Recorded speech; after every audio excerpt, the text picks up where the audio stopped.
Hi, Sanette. How are you? Hi, how are you?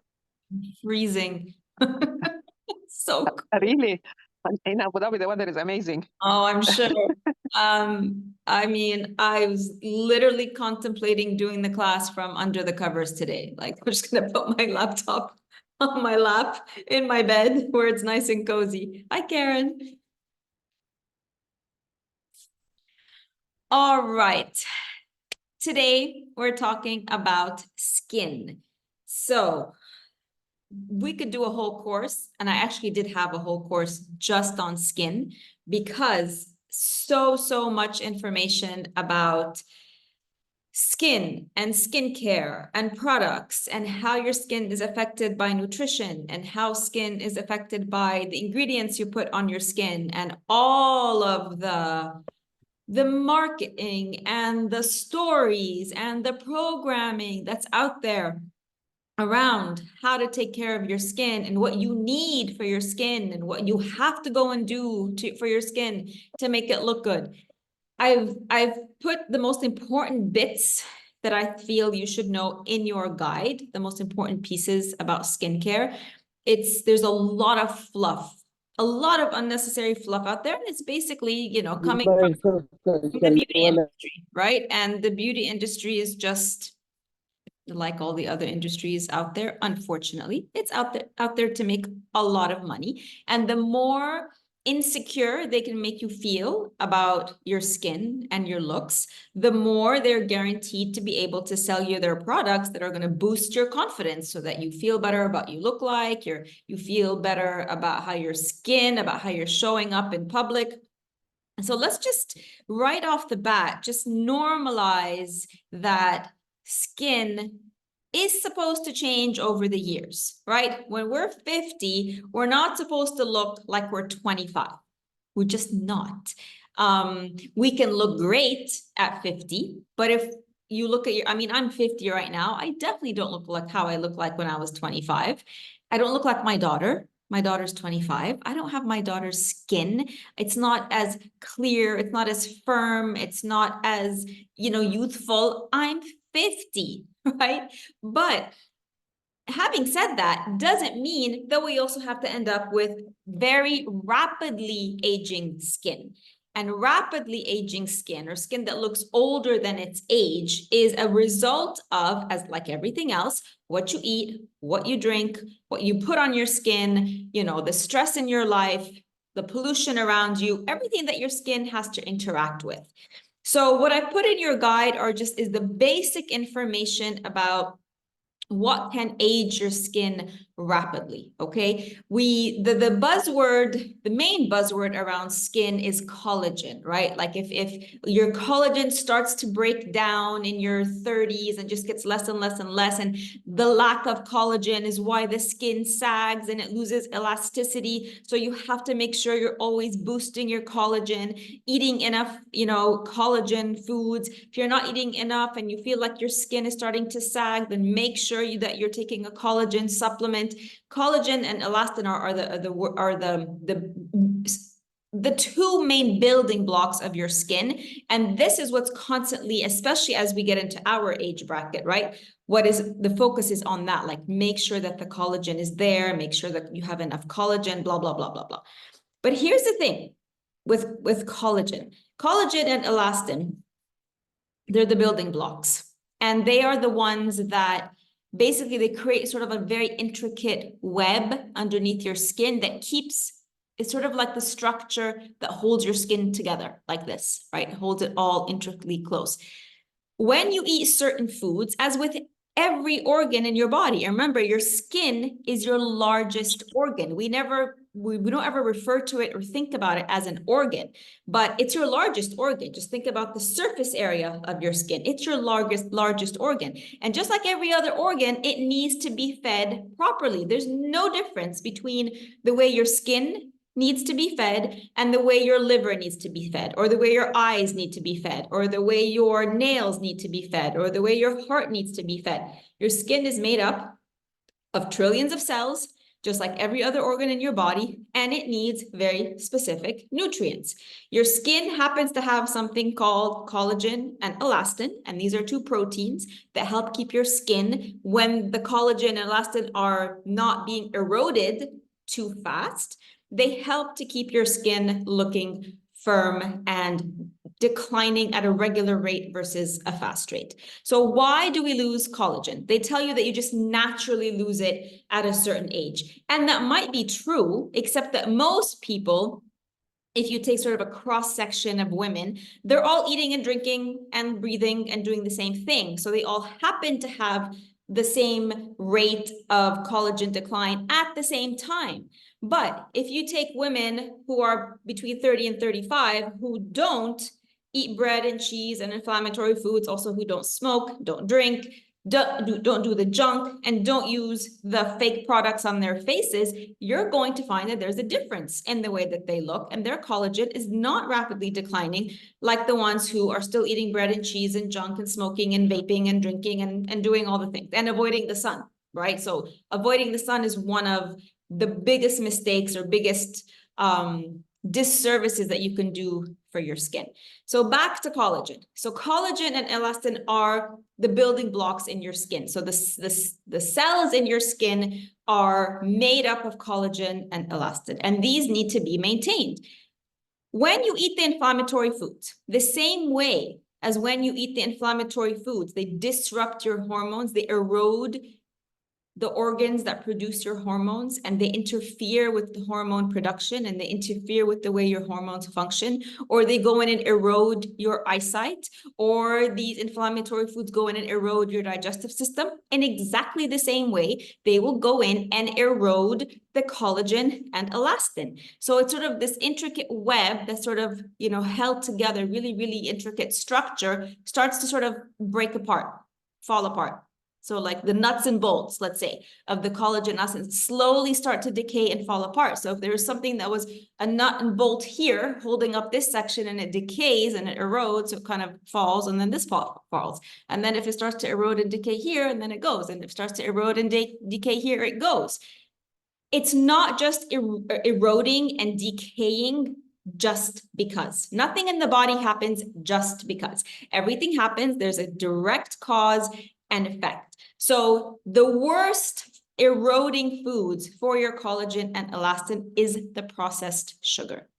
The worst foods. So all the junk, all the cakes, all the cookies, all the sugars, all the bread, all the pasta, all of these are the ones that break down and erode your collagen and elastin the fastest. So the solution to that is not to go and consume more collagen or take a collagen supplement. The problem with collagen supplements is collagen is a type of protein. It is a concentrated amino acid. And we don't want, and it's going to add to your body's protein load. So we know that excess protein, that's why we have to find that balance with protein. Excess protein will create imbalance in your hormones. Excess protein also fuels cancer growth. So it's on one side, it's not really the solution to your skin issue. And then on the other side, it's creating a different problem. So one of the best, I think, analogies I ever heard for why collagen just is not consuming collagen or taking a collagen supplement is not the solution to boosting your own collagen. It's like saying, to get more brain, you need to eat more brain, right? We don't eat more brain to get rid of brain fog. We don't eat more brain to boost our concentration, right? The same way that we don't eat ovaries to get our ovaries to function better. Collagen and elastin need specific nutrients, just like every other cell in your body. They need the live vitamins, the live minerals, the live hydration from all the fruits and vegetables that stimulate it and keep it from breaking down. It keeps all the nuts and bolts in place. Specifically, and this is why you see it as a synthetic version so often in all the beauty products, vitamin C is one of the key vitamins that collagen and elastin need. So instead of going out and buying the expensive cream that's got synthetic vitamin C, feed your body the natural vitamin C consistently, along with a range of fruits and vegetables. And what you're going to see with your skin, that even though it is your largest organ. It's not a vital organ. Meaning, when there isn't enough nutrition in the body, so let's say pre your program days, when you were having coffee in the morning and then maybe having cheese and having bread or having pasta or having whatever it is you used to eat before, all the really low nutrient dense foods. When you eat these foods, there's not much to go around. So, but the body has to prioritize because the body needs to be feeding the cells. So when you eat foods that are low nutrient foods, the body's going to portion out the nutrients to the most vital organs first. So it's going to take the priority and give it to the heart, give it to your lungs, give it to your brain, give it to those organs that if they start to weaken, you will really get sick and potentially die. Skin doesn't get anything because if the skin is literally starved, if it doesn't get any nutrients, it doesn't affect your health. It'll affect your appearance, but it won't affect your health. When you switch that and you start to eat incredibly nutrient-dense foods, and this is why some of you are starting to see the difference on your skin, the body takes all of this food like brimming with nutrients. There's enough for all of your vital organs and extra. It can feed your entire body, go through and give all the cells in your body. And because it's so nutrient dense, it then has enough to also give your skin. So when you start to see that your skin is glowing or that you feel like your skin is feeling better, when people start to compliment you on your skin, know that not only are the nutrients now reaching your skin, but because they're reaching your skin, it means that you are being incredibly well nourished on a very deep cellular level. You're taking in so much that there's extra for your skin. That's how you clear your skin. That's how you get glowing skin. That's how you prevent collagen from decaying and eroding quickly. It's an inside job. It is not about external creams and external procedures and all of this stuff that we're made to feel like if we don't do it, then something's going to happen to us, or if we don't do it, then our skin is going to age rapidly. We're never given the empowering tools. We're always given the tools that we have to outsource to somebody else to help us. And those of you who have been with me long enough, you've seen my acne story. I had acne since I was 15. Horrible, horrible teenage acne that stayed with me as an adult. I had adult acne until I was 40. And I told you guys my father was a doctor. So when I was 15 and I got acne, first thing he did was he took me to his dermatologist friend. I was given Retin-A, which is a very, very potent, let's say, very harsh cream to get rid of acne. And that was from the first thing that they ever did to me. And then along through the years, I would try that. I would do treatments. I would do chemical peels. I did all the medications you can think of, except Accutane. I did all the products from the lower end, all the higher end, until I was 40. And my acne would get better for a little bit because the products work temporarily, but only because they don't work long-term because they don't address the root cause, which is your gut. So everything would work temporarily and I'd be really happy and my face would clear up and then everything would flare back up again. So then I move on to the next thing. Try it, it would work, clear up, flare up again. When I became 40, that's when I became a health coach. And I learned for the first time ever about the connection between my gut and what I'm eating and my skin. And it was only at 40 that I finally became, I used to have cystic acne, like not until I was 40, ladies, cystic, like huge, huge. And if you see me up close in person, you're going to see little scars on my face. Horrible, horrible, horrible. You don't want to be living like that. And it's bad enough when you're a teenager. It's horrible when you're an adult. So lo and behold, when I became a health coach, and for the first time ever, I learned that acne is a deeply internal issue, that no matter how much you try and treat it topically, it's going to keep coming back because the topical treatments sort of just suppress what's happening on the surface. They don't address what's happening internally. It was the biggest shock. I had a lot of shocks about health when I became a health coach, but because this was something that was happening to me personally. And so as I changed how I ate, got rid of the wheat, got rid of the dairy, and for acne specifically, it's wheat, dairy, the oil, the processed oils, and eggs that are the worst for acne. As I got rid of those, I was still using all the conventional products. So even though I knew like, right, this is not about creams and things. I still had that attachment to my products. And even though they weren't working, I was still afraid that if I stopped them, then my face would get worse, even though I was working on it internally. But there's that programming, like I still need my products. I still need my products.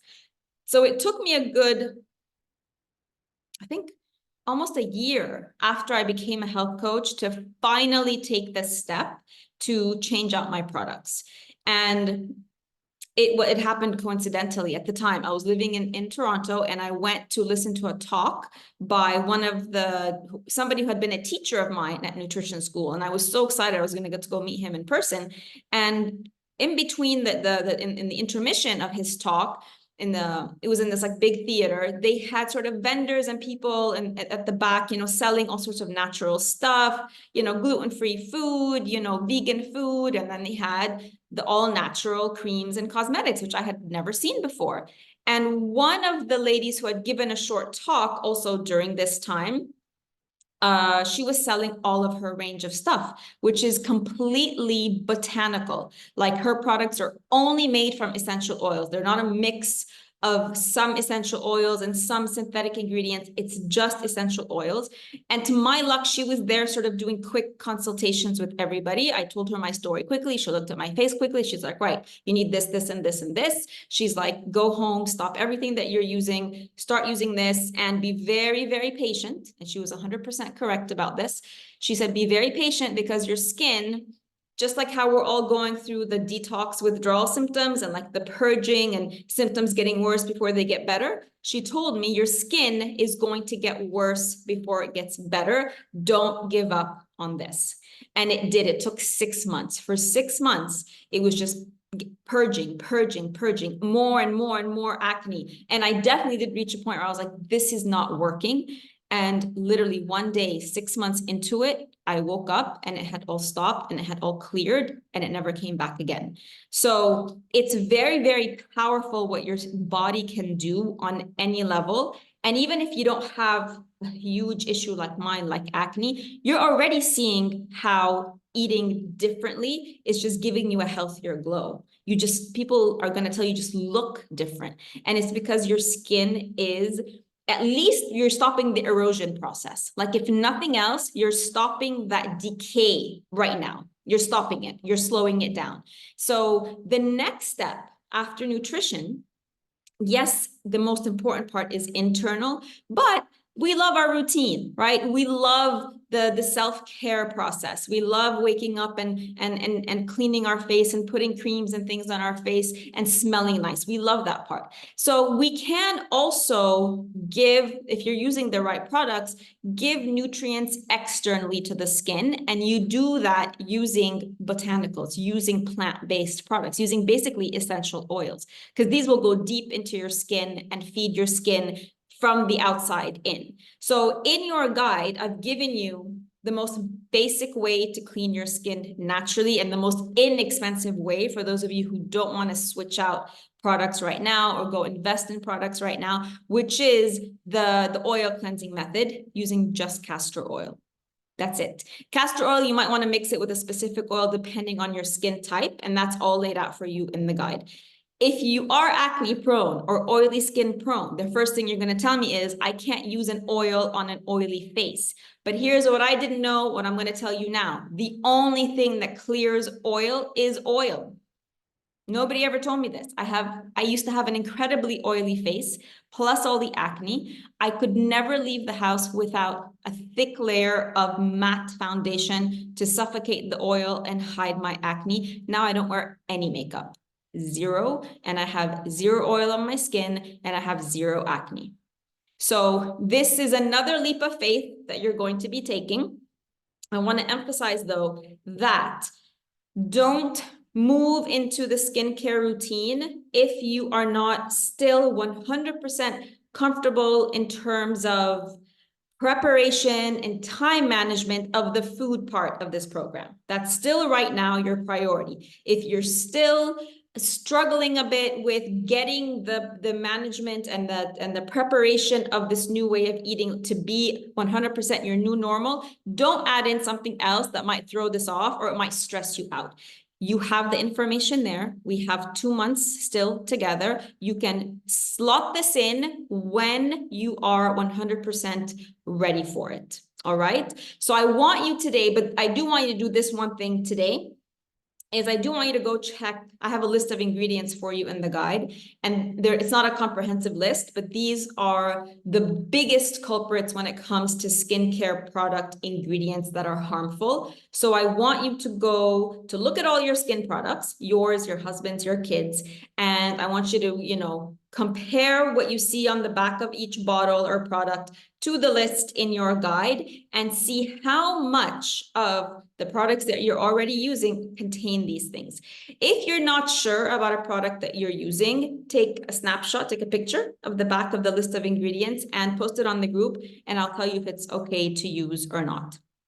I've also given you options for if you are ready to switch out your ingredients. I've given you those options in the guide as well. A couple of options if you live outside of Egypt and you can order things online, and a couple of options if you are in Egypt and you want to order locally. It is another part of the healing, right? Healing your skin is another layer of healing. It's another layer of healing yourself because it means that you need to build up your confidence to be able to let go, again, unlearn everything you ever learned about taking care of your skin, unlearning the messaging of the beauty, the marketing of the beauty industry, all of that marketing that you need this and that you don't have, if you don't have this, it's not enough. And then if you have a wrinkle, you need to go and get Botox, which is just pure poison, by the way. The fillers, all of it, all of these things that just work to worry you and feed your insecurity. So this is another layer of empowerment that, obviously you're always free to do what you want, but taking a step and doing something like that with the knowledge of what you're doing and understanding of why your skin reached the point where it's at, and then you choose to go and have a treatment or to continue using conventional products or go and take Botox, 100% up to you. But knowing that information brings you to that decision from a place of empowerment versus, right, oh my God, I have a wrinkle, I just have to go get Botox. Without understanding, like, why did I get this wrinkle? How can I prevent further wrinkles? What is going to happen to my body and my skin from this injection I'm going to take? Does it have side effects? Do I have to think about side effects? Very different than jumping into it blindly just because the dermatologist said so, just because your favorite celebrity is using it, just because all of your friends are doing it. You do it from a place of empowerment, from a place of knowledge. All right. Any questions, ladies? Sandra, can we treat vitiligo with food? Yes, of course. Yep, that specifically is a very, very deep weakness within the liver, and it shows up on the skin. And all the other ones, actually, eczema, psoriasis, even acne, are imbalances. This is why we're detoxing the liver. So when the liver is showing, when we talk about it's healing the skin as an internal issue, we are looking at what is the state of the liver, right? When the liver is having problems and when it has to purge toxins, even when you're not on a detox, if it's just purging because it's overloaded, they show up through the skin as something called dermatoxins. And that can show up as pigmentation, that can show up as psoriasis, that can show up as vitiligo, that can show up as acne, all of that. So the root is we go and create balance where there's imbalance. Anybody else? Yasmin? Oh, no, Shadeen. Then we'll go back to Yasmin. Shadeen, just wanted to say that just before the course, I visited a derma I really trust, and she prescribed Roaccutane, and I was left feeling hopeless. I really didn't want to take the meds because I already have severe period pain, and the meds imbalance our hormones. That was the last push I needed to sign up for the detox. My face is clear and glowing, and I'm so grateful for doing the right thing. Oh my gosh, I literally have goosebumps for you. Amazing. I'm so happy that you followed your gut instinct.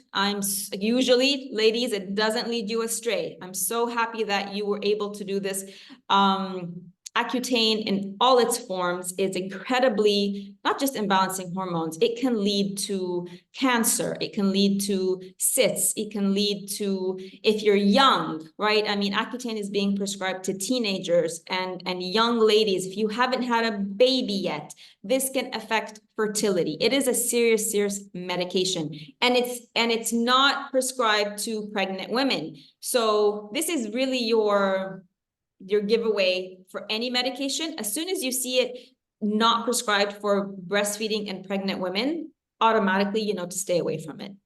They can't not say, they can't not warn of those dangers for pregnant and breastfeeding women. So if it's dangerous for pregnant and breastfeeding women, this basically means it's dangerous for everyone.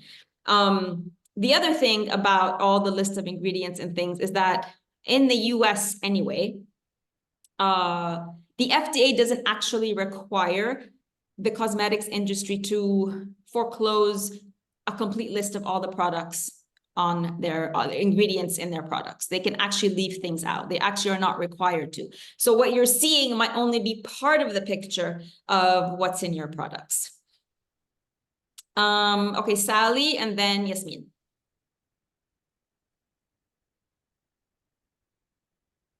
We lost Sally. All right, Yasmin. It takes me time. I'm Oh, sorry. there you are. I'm just sorry, I missed the part of the pigmentation. I have a lot of dark pigmentation on my cheeks. Although I've been a year now on almost clean eating, you know, and trying hard. I don't put any makeup. Yeah. I don't put any medication as well. You know, they wrote for me, the skin doctor, some medication, but I didn't. Okay. So So how can is there a hope of clearing what I have already? oh, 100%. I used to have these two like dark spots right here. And then a lot of us get the dark spot here, the mustache one, like when we Yes. get sort of in our 40s and like the perimenopause phase.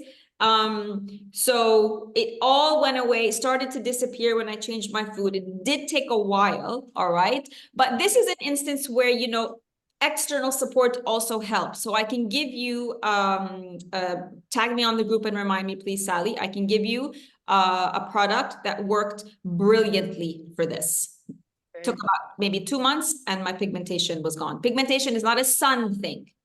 It's not a sun thing at all. When it's a completely liver thing, imbalanced liver. After my father passed, I spent 2 months without leaving the house. I did not see the sun. Yes. The 2 patches reappeared.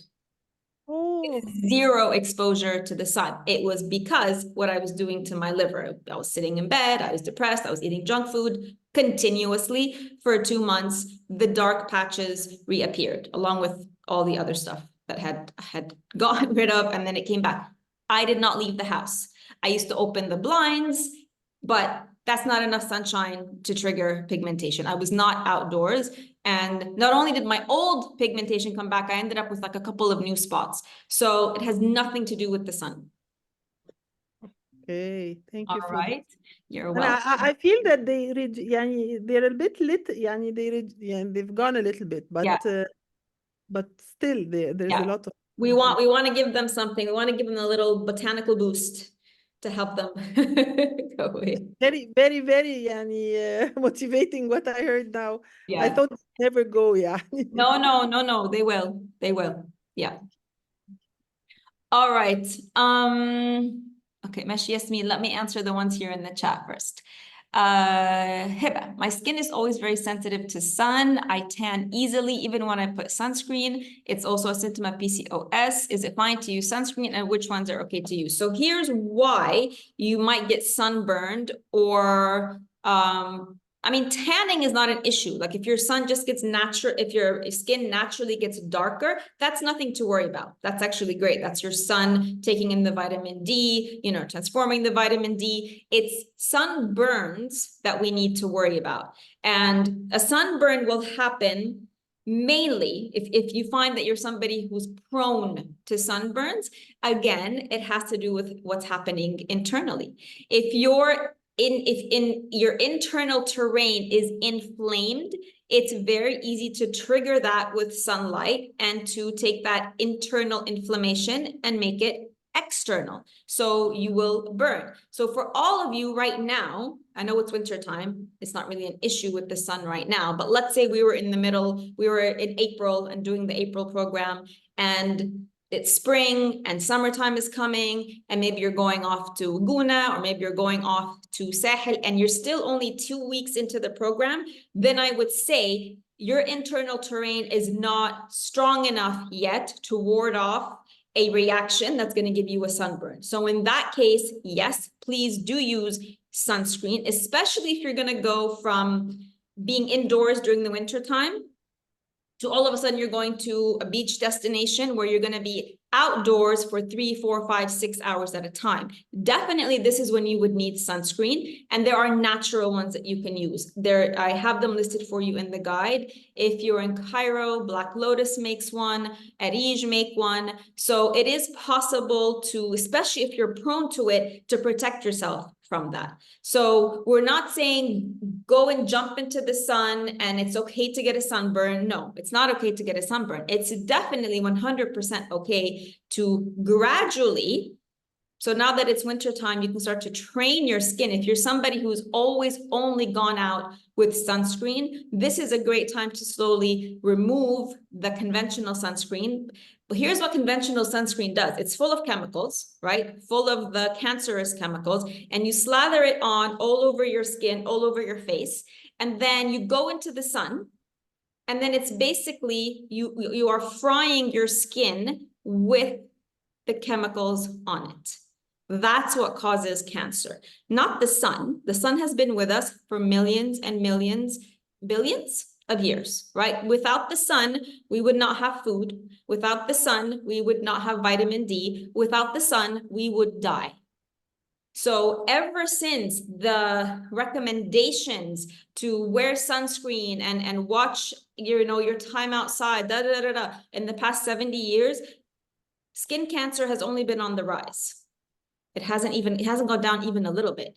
It's only on the rise. And now we know, and there's actually studies that show this, that it's because of the chemicals in the sunscreen on your skin being fried while you're out in the sun. And so the solution is, okay, so we're not just going to jump out into the sun if your skin hasn't been prepped.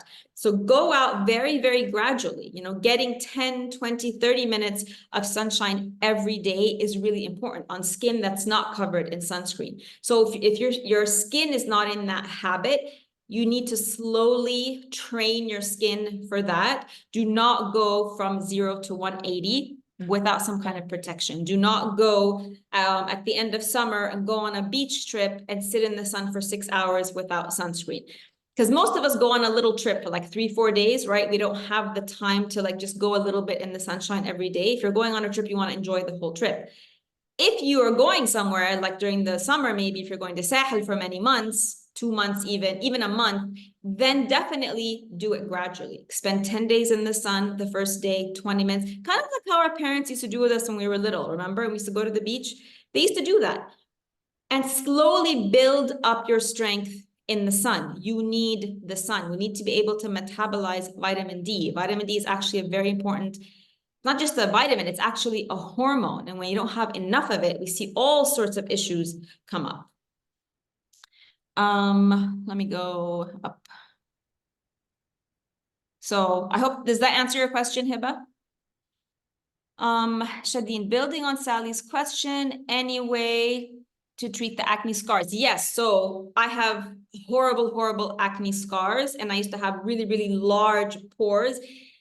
Unfortunately, the products that I've tried are not local. So I'm going to give you the recommendation anyway and see if you're able to get them. Somebody would have to order them for you and bring them back. I haven't tried anything local that I can recommend. What I'm recommending are 100% essential oil products that 100% worked. I've been using them for 11 years, and I will not give up these products for anything. Thank God they are not on the boycott list, because it's a very small Canadian company that makes these products, and they're brilliant. They literally are brilliant. So yes, you can.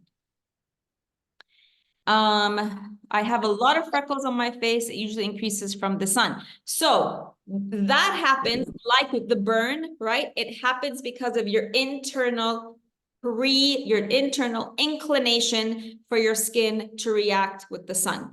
And one of the worst things actually that creates this internal inflammation / inclination are seed oils. So how many of us for many, many, many years, until maybe just recently, used sunflower oil, corn oil, canola oil, any of these oils for food, right? Frying French fries, frying chicken pané, you know, there was this whole fad, and it's still ongoing, that you should use these oils instead of using olive oil, instead of using a natural semna, because these oils are better for you because in terms of cholesterol, blah, blah, blah, blah, blah. So if you can, even if you're not using these now or haven't been using them recently, you grew up using them. For the most part, we all grew up on some level eating foods made with these oils. And these oils, believe it or not, even worse, even more than the sugar and the wheat and all the inflammatory foods, these oils are the ones that put your skin at risk for being burned and sun damage in the sun. So if you're still just coming out of that, like I said, you're not quite there. You haven't reached a point where you can go out to the sun and not have it affect you. Again, you can use sunscreen. I'm not saying don't go and use sunscreen. I'm saying go and make sure you use one that is natural and doesn't have the chemicals that can mix with the sun and lead to skin cancer and issues like that. I love sitting in the sun. Amazing. Continue living sitting in the sun. And if you love long hours in the sun, then definitely you want a natural sunscreen. Shahinez, hi Dan, I still clean my skin with coconut oil and jojoba oil. Should I use other products before sleep from what you recommended? Keeping in mind that I have scars from previous old. If this is working for you, Shahinez, then no.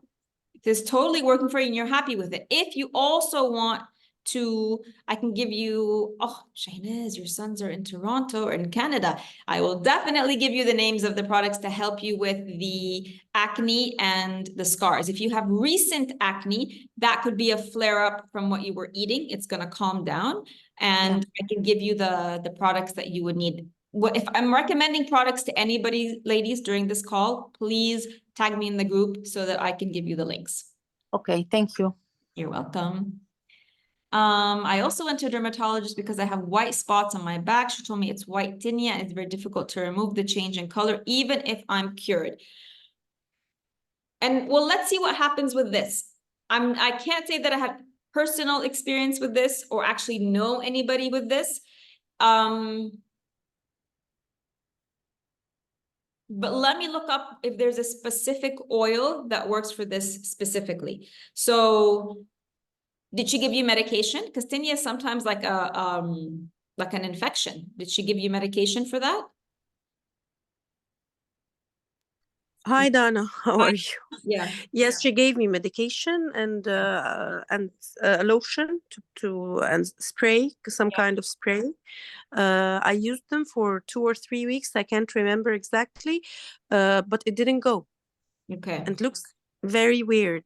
Okay, so let's see what happens now that we're working from the inside out. Like I said, there are times when if there's an infection and tinea is typically something you caught typically from somebody else who has it. So that is considered a type of infection. Definitely, were you more prone? Is your skin more prone to this infection or not? But this is the time where you would use medication just to treat a specific infection. It's not a chronic issue inside you, as far as I know. But let me just double check this one for you, Hiba. Okay. No, I think it's chronic, Dana, because it happened with me before, but not that to that extent. It wasn't that wide space. Okay. And it went away, and she told me it's generic. I'm not sure this is right or not. Generic or genetic? Genetic, sorry, I'm sorry. Okay. I mean, this is a catch-all phrase all doctors like to use when they can't explain what's happening to you, right? When they can't tell you exactly what's happening. Okay. So Yes. I'm not going to pretend to know either, right? So this is, believe it or not, this is the first time this comes up. Let me do a little bit of digging on that and get back to you. Concerning the sun, I Yeah. really like to stay in the sun, Yeah. especially in the summer. Amazing. And I have a very light skin. Mhm. Everyone is telling me, with aging process, it will increase your wrinkles. It will increase, and I have lots of freckles because of the sun, of Yep. course. Is this right or what? No, I just told you how aging happens. It has nothing to do with the sun. Aging Okay, happens so it because doesn't accelerate the appearance of the wrinkles. no. Okay, I also got some, I mean, I stayed indoors. this is a very good news for me. I stayed indoors for 2 months and aged, right? Before that, I spent lots of time in the sun without sunscreen. I have been for 10 years, no sunscreen for me. I got rid of the pigmentation. I don't have any wrinkles. Like I'm 50. I don't do fillers. I don't do Botox. Yeah. I don't do any of that. I do face yoga. I clean my face with oils and I eat really well. After my father passed, I did none of that. None. Okay, lost my face yoga routine. I wasn't even washing my face or cleaning my face, not even with water. I mean, unfortunately, if you know this experience, you know this experience, right? I know this You're a experience. zombie, okay? I can hear. No healthy food, yeah, nothing. And 2 months later, I looked at myself in the mirror and I was a completely different person.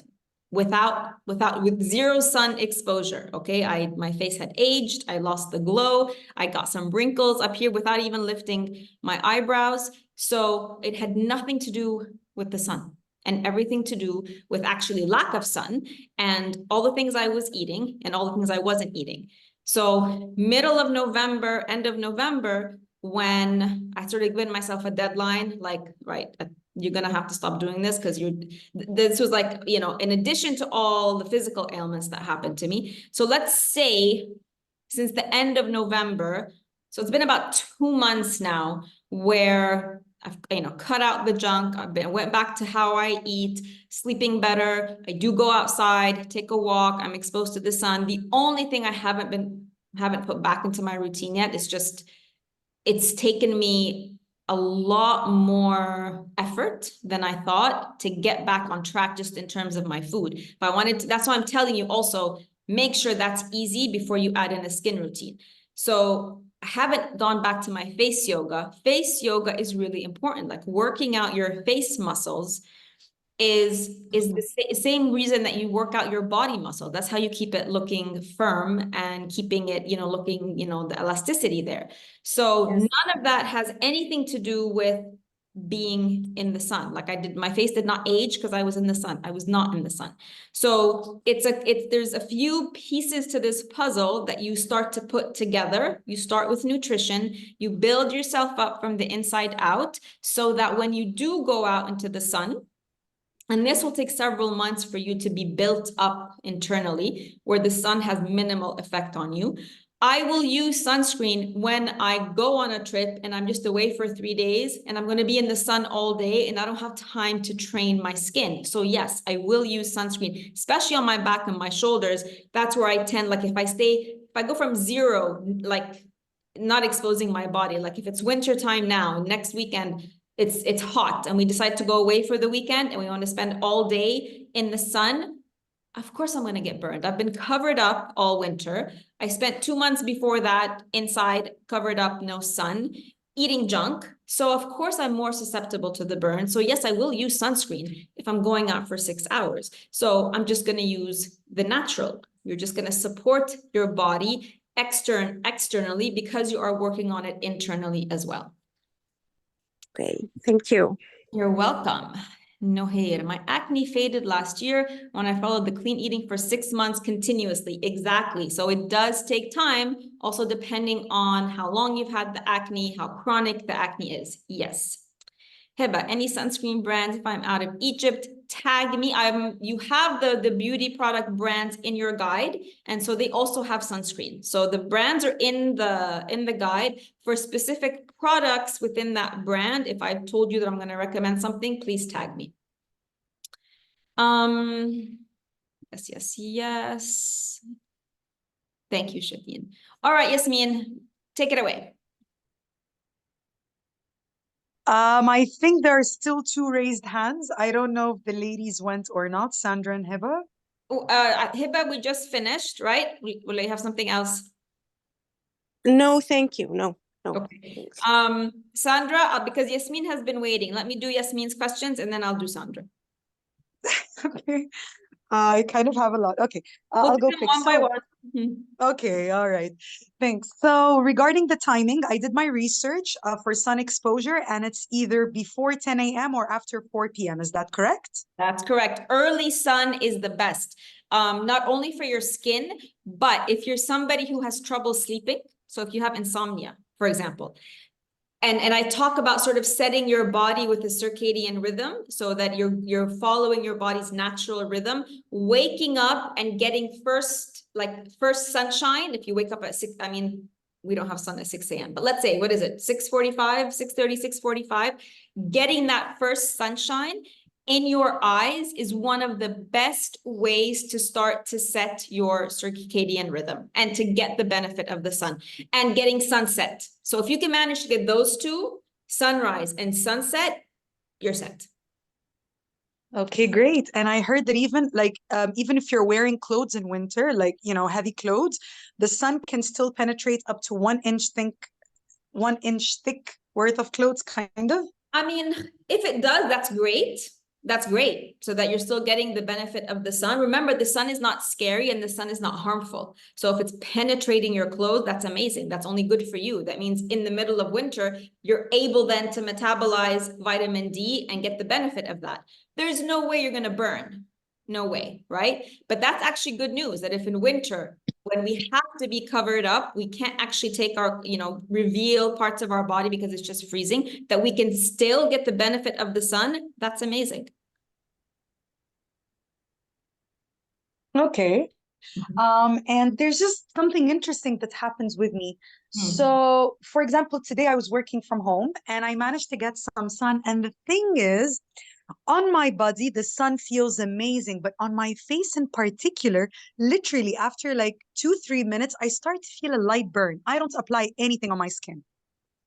So generally, you don't apply cleanser, Sorry? toner, like generally, you don't have a cleaning routine for your face. Like you don't put any products, you don't clean your face, add moisturizer, serums, anything. Not much, not much. I mean, but you do like morning and night, you have a clean your face routine. Not quite. That only happens every once in a while. Sometimes I just literally just splash my face with water and that's about it. All right. So it could be then if, again, coming into this program, you were doing the usual stuff, it could be that your face specifically is just more, remember also the skin on our face is a little bit thinner than the skin on the rest of our body, right? So it could be that it's a little bit more sensitive. Again, and you were indoors, like you weren't sitting outside. Well, I did actually open the window, and because I was on the 4th floor, the sun, just so happened that the angle was just great. The sun was directly on my face, and I was, and I sat down by the window, and I had my legs propped up and everything. So it's just the face, and I've had this for some time, even before joining the program. Okay. It's just an interesting observation that I've noticed about myself. Keep observing it is what I would do. And I would train it, right? Train it, like go and sit. I don't know how long you sat today, but maybe what you need to do is start with less time. Maybe I don't know if you sat for 30 minutes today or an hour today, maybe go and just sit for 10 minutes. And that's it. That happened to me after 3 minutes. Oh, it wow. was like it's tolerable. Oh. Yeah, it's tolerable, but I just feel like that a bit of a burning sensation. So I was just wondering, thought to ask you about it, but that's very interesting. I don't know that I have an answer for that. I don't know. Just intuitively, I'm just thinking that there's something, right? Something going on in your body that would cause that sensitivity. It could be something that you've been doing for many, many, many years, and it just happens to cause a sensitivity in that part of your body when it interacts with the sun. Potentially, right? So seeing as how we are clearing everything out of your body right now, and then you're gonna start a different skin cleaning routine, observe it, just keep observing it and see if that changes or not. All right. And if there's a cloudy day, I've read on the internet, I wanted to validate that with you, that the sun can still penetrate and we can still get sunshine, right? Yes, yes, of course it can. Yep. It can. It's probably not Okay, can penetrate because it's daylight, right? Like it's daylight. Even if it's cloudy, it's daylight. Like the clouds haven't blocked the sun. So something is coming through. Definitely something. I mean, people go skiing, right? And it can be cloudy and cold and get sunburned. So the sun is always there. It's just the intensity is what varies. Okay, thanks. I still have some more questions, but I don't want to be selfish. If there's more time, I can go later on. Okay, let me go through here. Shadeen, I've checked out the recommended yoga page and it's a lot of info. Is there a link to the basic exercises we can start with, or the one you do, the face yoga? Yes, tag me in the group and I will let you know which one. Is nail polish toxic too? Yes, nail polish, hair dye, all of it, very bad. I mean, nail polish especially, right? You put it on your nails and it stays there and it just gets, you know, it just gets absorbed and it goes in through your cuticles. Very, very toxic. Shampoo, yes. So when I say products, I'm talking about your facial cleansers, your moisturizers, your serums, your eye creams, your shampoo, your conditioner, your body wash, your body lotions, your masks, your face masks, your hair masks, your hair dyes, all of that. Nail gel polish. I've done it. I know, I mean, occasionally I've done it. Have you ever noticed the smell when you have your nails inside the thing? Everybody's noticed the smell. Don't tell me you haven't smelled that. It's a toxic smell. You can't avoid it. That toxic smell, all of that, you're inhaling it, number one, and it's going through and penetrating into your bloodstream as well. So no. Sandra, go ahead. Hi. So Hi. my question is, so I didn't do the juicing day yet. Okay. Postponing this till Friday. Okay. So far, like today, for example, I have pain in my right side. Okay. And my skin is very stretched. It's actually like a little bit painful. I have to apply like moisturizer to make it feel okay. So these are two things. Is this because of your trip? I have no idea. Like during my trip, I actually maintained the morning routine. I even took my celery juice with me and I kept on like, asking the hotel for ice buckets. So every day I would just plunge my bottle in the ice bucket. So I Okay. maintained the morning routine. Okay. And the rest of the day I just I had like I did clean eating basically. So I had animal protein 2 days and 1 day without Okay. animal protein. So And- it was clean eating, but not necessarily like close to the schedule, or like I had an apple during the day, not two, so just 1 apple. That's it. And I had the lemon balm. So yeah. And so you didn't have like bread or some kind of No. nothing like that. The only thing you did different was animal protein. Yes. And then since you've been back, you've been doing what? So I was back on Saturday. So Saturday was animal protein and Sunday was animal protein. Today is only vegetables only. Okay. Until till today I was like very constipated, like with like maybe like 2 or 3 days without going to the bathroom, Okay. even with magnesium oil and everything. Okay. Is the pain that you're feeling on your right side, like right under your rib cage, like the right? Yeah, it's in the front and sometimes it's a back, but I mean I can't really like locate it, but here it's on towards the the right side, side. Yeah. like right here or here? Oh no, not in the middle. No, So the here. right side. Okay. Yeah. So that's your liver. Okay. So that part right there, if you put your hand like right underneath your breast, like right there, that's your liver. So anytime you're going to feel a soreness there or an ache there, it's one of two things. The same thing like when we feel the sort of the ache in the kidneys. either the liver is working, it's been overworked for some reason, or something you ate is triggering it to work too hard.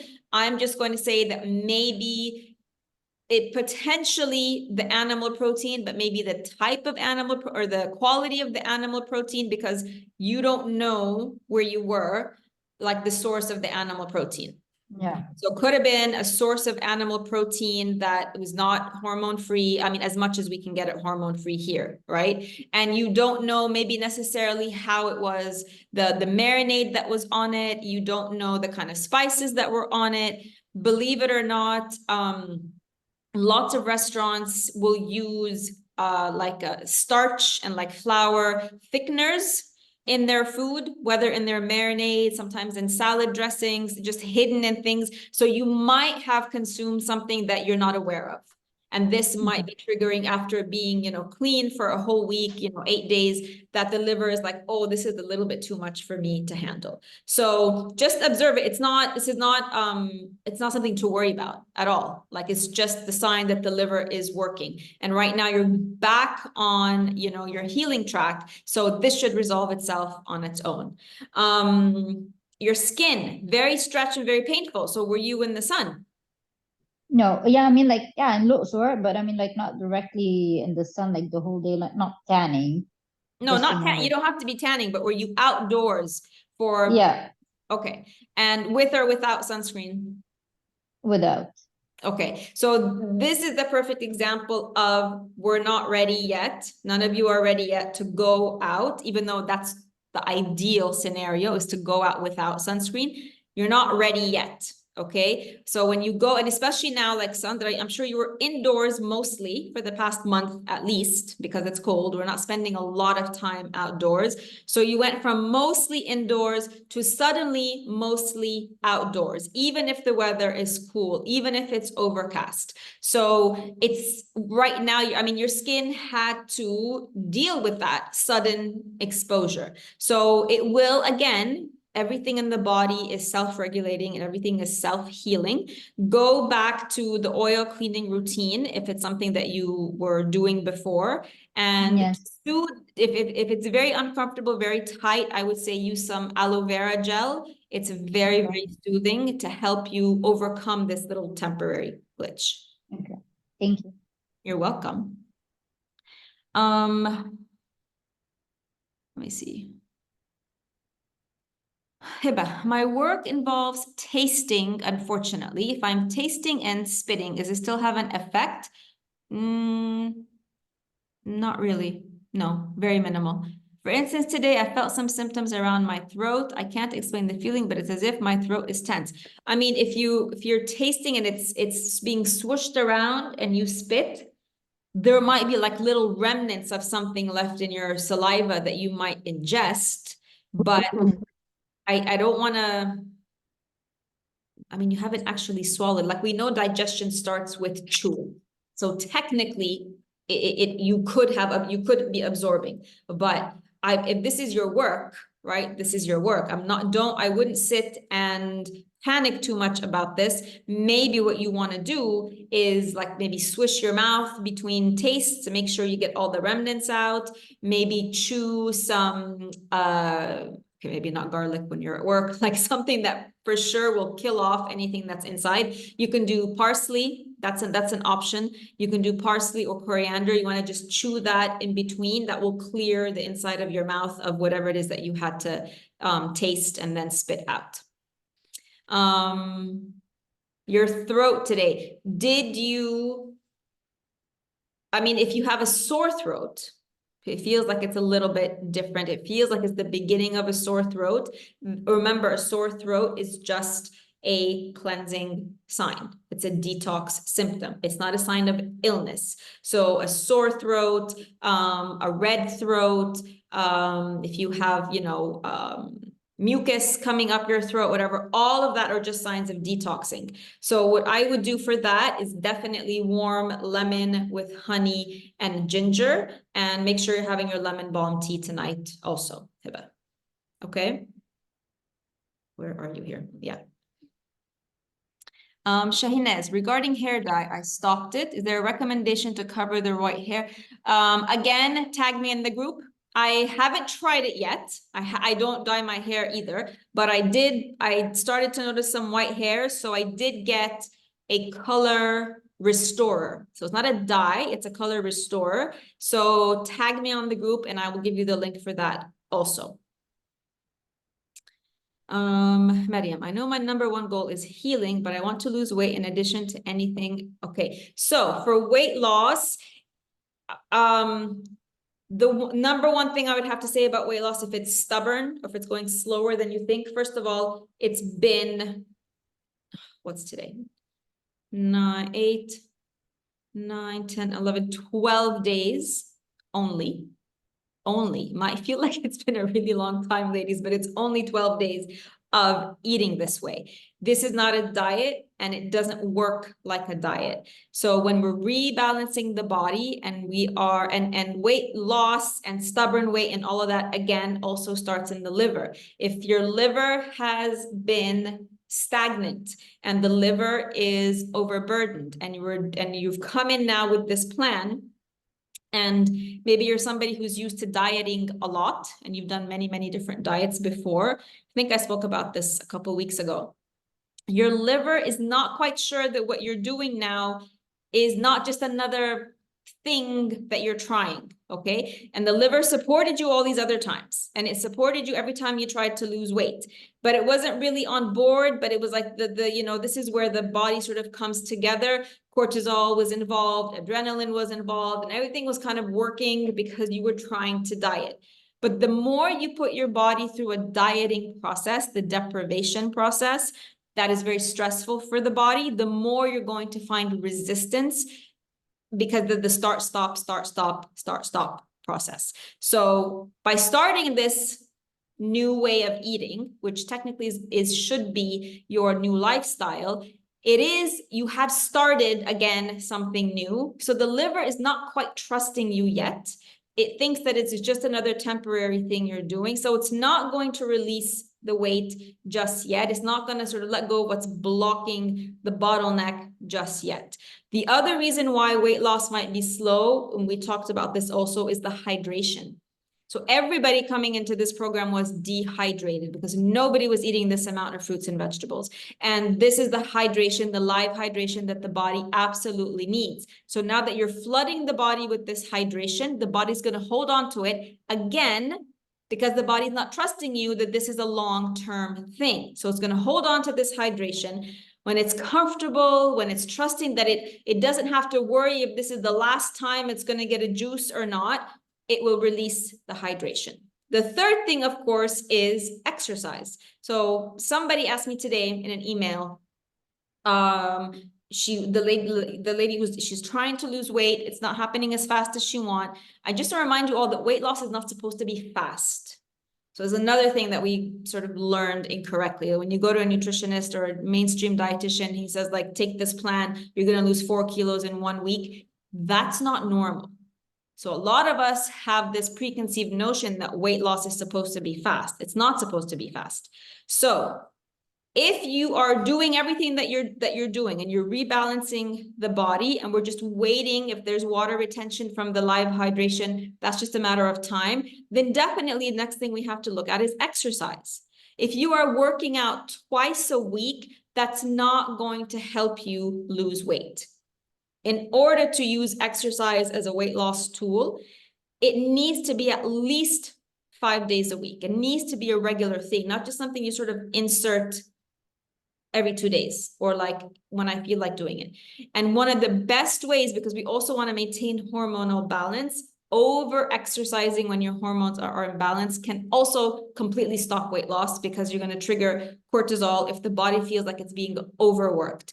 So my first recommendation for everybody, if you're not already working out, is to walk. This is what I've been telling all the ladies reaching out to me. Go and walk 40 minutes a day, 5 days a week. If you have access to a gym and you have access to one of those fancy treadmills, then get on the treadmill. They have something called there's like routines and things, like you have to sort of like go through it and like see what they have. They have something, most of them, that is a weight loss option, where it will take you on a routine that brings your heart rate up and down, takes you on inclines and things that is programmed to help you with weight loss. Do that and give yourself when you're talking shaping your body. So this program is not going to shape your body. You're going to clean out your body. You're going to detox your body. You're going to heal your symptoms. But if you're talking about shaping your body, that is exercise and that is workouts. You do need to give yourself 3 to 6 months to see that shift in body composition. All right. And beyond what exercise can do for you aesthetically, exercise is key. You can't just be eating clean and detoxing and not also working out and getting the benefits that we need to get from movement. Movement is absolutely key.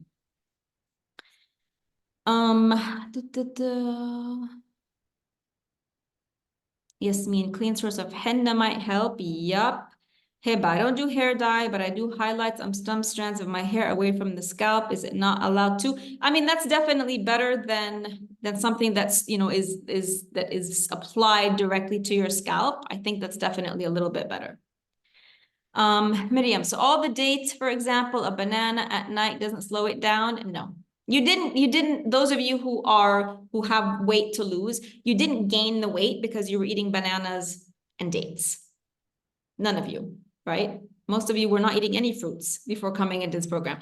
You gain the weight from the processed sugars, the processed foods, the mix of processed sugars and processed fats. Nobody gains weight or gets sick from fruits ever.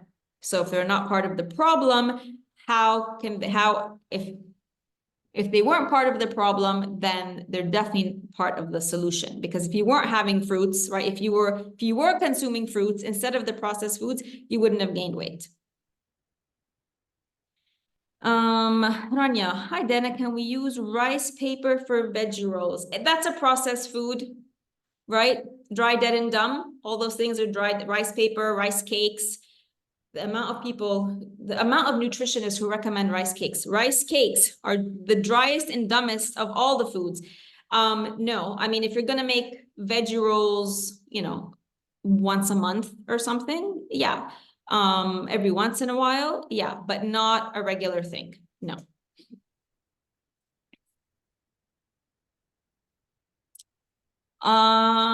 Good. Yasmin. Take it Oh, away. it's okay. Thank you so much. You're always generous with my questions. We're 6 minutes past 8, so it's okay. It can Oh, wait. wow. I can post on the group. Okay, thank you for bringing my attention to that. It is 6 minutes past 8. Yasmin, post them all on the group. I will go back tomorrow and answer them all for you, or we can cover it in tomorrow's call. The next 4 days, next 3 days are shorter in terms of information. Supplements, adaptogens, there's not much to say about those. So we can also, if you guys still have questions about skin, I can answer those for you tomorrow, or any other questions that come up for you, because Thursday is our last session for a whole week. So if you do have something from previous sessions you want to ask me about, we can definitely do that. Your homework for today is to go look at all your products, compare it, post a picture of your products on the group so I can tell you yes or no. And that's it.